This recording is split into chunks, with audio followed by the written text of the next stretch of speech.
तवील ट्रायल के हवाले से सुप्रीम कोर्ट का अहम तबसरा सामने आया है। सुप्रीम कोर्ट ने कहा है कि तफ्तीशी एजेंसी की जानिब से तहकीकात को मुकम्मल करने में ताखीर की वजह से किसी मुल्जिम को आज़ादी से महरूम नहीं किया जाना चाहिए और लंबे ट्रायल की सूरत में उसे जमानत पर रिहा किया जाना चाहिए। जस्टिस संजय किशन कौल और MM सुंदरेश की बेंच ने अदालतों के जरिए जमानत देने और तफ्तीशी एजेंसियों के जरिए गैर जरूरी गिरफ्तारी को रोकने के मामले पर जामे रहनुमा खुतूत मंजूर कर लिए हैं।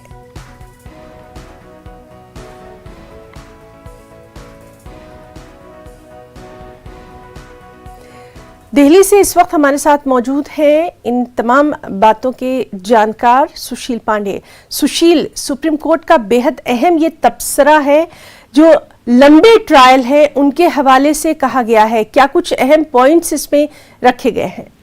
जी बिल्कुल, देखिए हिना, साफ तौर से CBI के एक मामले में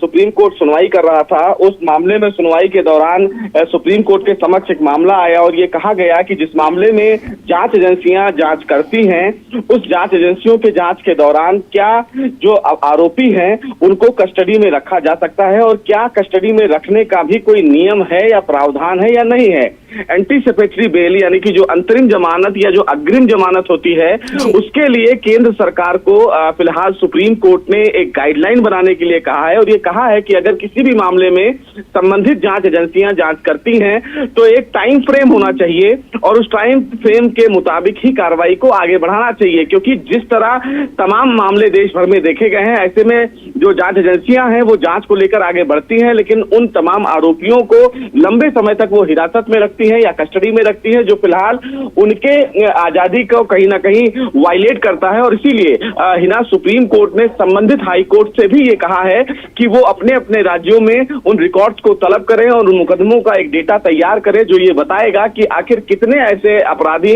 या आरोपी हैं जिनके खिलाफ लंबे समय से ट्रायल चल रहा है और उसमें अभी आरोपी हिरासत में हैं। हालांकि सुप्रीम कोर्ट ने ये भी हिना कहा है कि केंद्र सरकार अंतरिम जमानत और जो जमानत की प्रक्रिया है उसके लिए एक टाइम बाउंड समय का निर्धारण करे, यानी कि एक नया कानून बनाए जिसके मुताबिक यह तय किया जाए कि किसी भी आरोपी को एक तय समय तक जांच एजेंसियां पूछताछ के लिए अपने हिरासत में रख सकती है और उन्हें 3 महीने या 6 महीने के भीतर जमानत प्रदान की जाए।